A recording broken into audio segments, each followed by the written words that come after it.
بسم الله الرحمن الرحيم. السلام عليكم ورحمة الله وبركاته. أهلا وسهلا بكم ومرحبا إخوتي الأفاضل إلى درسنا الجديد، الدرس السادس والعشرون، سائلا مولانا عز وجل أن يجعله مباركا لنا جميعا.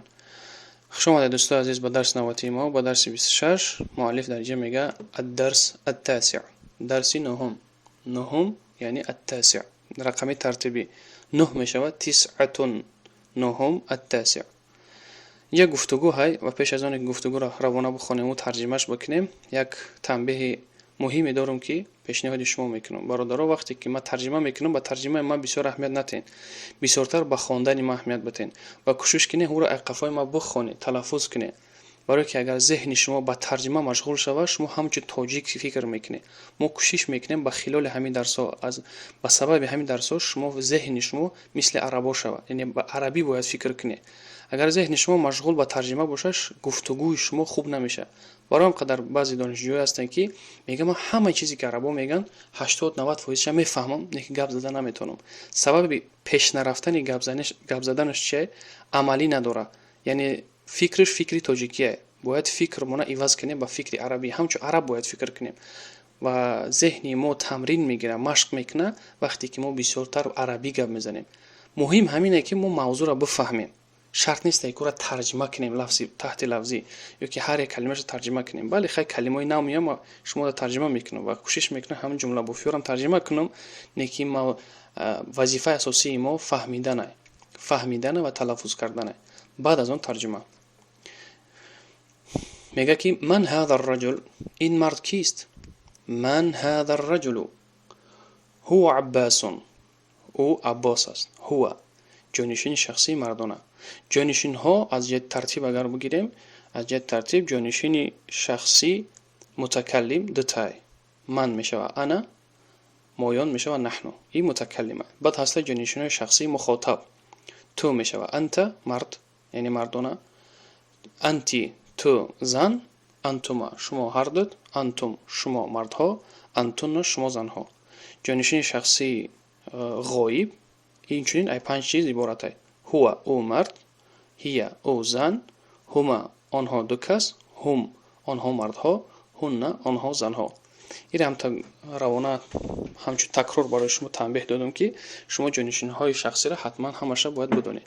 هو چی بوده است؟ جانشین شخصی مردانه غایب. هو عباس، او عباس است. عباس تاجر، عباس سوداگر است. مبتدا و خبر. کسی که موضوع مبتدا و خبر نمیدونه حتما به درسی گذشته که به درس هایی که در اونجا موضوع مبتدا و خبر یک بار گوش کنه. عباس مبتدا مرفوع، تاجر خبر مبتدا. عباس سوداگر است. عباس تاجر غنی، عباس سوداگری بای است. همین مثال ما قصداً آورده بودم در درس گذشته در موضوع اعراب و قسم های آن. رأيت عباسا تاجرا، سلمت على عباس تاجر. تا اینکه همین مثال در کتاب که اومدگه به خاطر همین مثال ما آوردم تا اینکه شما دشوار نباشه در درس ها اعراب کردن او. عباس چی بوده است؟ مبتدا مرفوع، تاجر خبر، غنی صفت خبر. غنی صفت خبر. عباس تاجر غنی، عباس سوداگری بای است. حامد مدرس، حامد معلم است یا که حامد مدرس است. حامد مدرس، حامد مدرس جدید، حامد مدرس جدید. حامد مدرسی نو است، حامد مدرسی نو است. ما هذا، این چیست؟ هذا تفاح، این سیب است. هذا تفاح، کلمه نو تفاح سیب میشود. هذا اسم اشاره مردانه ای جا معلوم میشه که تفاح چه بوده است؟ یعنی میوگی مردانه ای. هذا تفاح. التفاح فاكهة لذيذة، التفاح فاكهة لذيذة. سیب میوه بامزه است. فاکهة کلمه نو میوگی، جمعش فواکه میوه ها.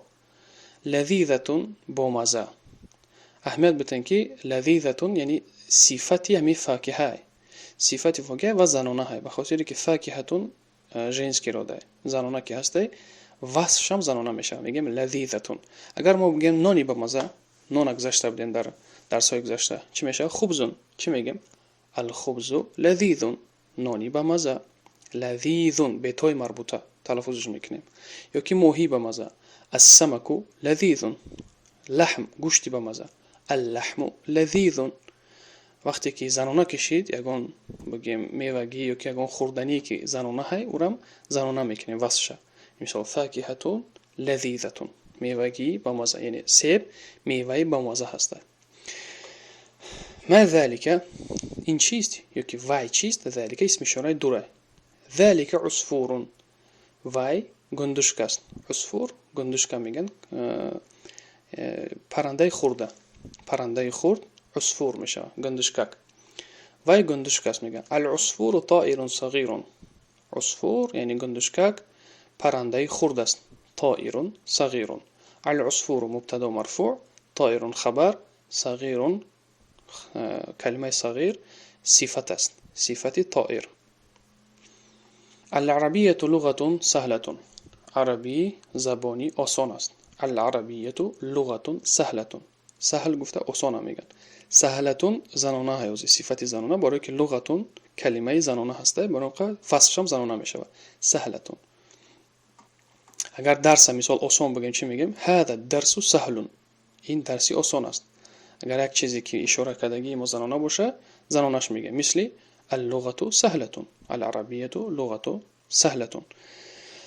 العربية لغة جميلة، عربی زبانی زیبا هست. عربی زبانی زیبا هست. به شک شبهه عربی بهترین زبان است و زبانی است که الله سبحانه و تعالی اختیار کرده برای تلفظ کردن قرآن. بنابر عربی زبانی چی است؟ زیبا هست. العربية لغة جميلة. عمار طالب مجتهد و محمود طالب کسلان. عمار دانشجوی با تلاش است. مجتهد گفته شخصی با تلاش میگن. هر کسی که یک چیز تلاش کرده او را میگن مجتهد. یعنی شرط نیست که مجتهد یک عالم باشه بعد همون را مجتهد میگن. این اصطلاح خاصه. یعنی انسانی که روی قرآن و سنت احکام های زیاده روی اجتهادش استنباط میکنه او را میگن مجتهد. اما معنای لغویش هر کسی که در چیز تلاش میکنه، آدمی است که در گناه مجتهده، آدمی است که در طلب علم مجتهده، آدمی است که در کار ثواب کار نیک مجتهده. هر کس اجتهادی خودش داره در دنیا. میگه عمار طالب مجتهد، عمار دانشجویی با تلاش است. و محمود طالب کسلان، و محمود باشه دانشجویی تنبل است. کسلان کلمه نو، کسلان تنوین نمیکنیم، خطاه. برای که ولی میگذاریم در صرف که هر چیزی که در وزن فعلان میآید او تنوین نمیگیره. کسلانو میگه، نمیگیم کسلانون، نه کسلانین و نه کسلانن، خطاه. کسلانو میگیم، یعنی تنوین قبول نمیکنه اصلا. من انت، تو کی هستی؟ من انت، جواب انا طالب، من دانشجو هستم. اگر دختر را پرسیم چی؟ من انتی، تو کی هستی؟ یعنی تو زن. اگر دختر جواب بده میگه انا طالبتون، من دانشجو هستم. دانشجوی دختر یعنی. انت طالب جدید، آیا تو دانشجوی نو هستی؟ جواب نعم انا طالب جدید. انت طالب جدید؟ نعم انا طالب جدید. خب به همین قدر اکتفا میکنیم. همین گفتگو را چقدر گفتم تکرار کنی، چقدر کوشش کنی او را بفهمی و تلفظ خودتون راست کنی. ذهنتون پریشان نکنی به ترجمه کردن، بلکه به عربی فکر کنی و کوشش کنی همون را بفهمین و تلفظ خودتون راست کنی. الله یاور شما و السلام علیکم.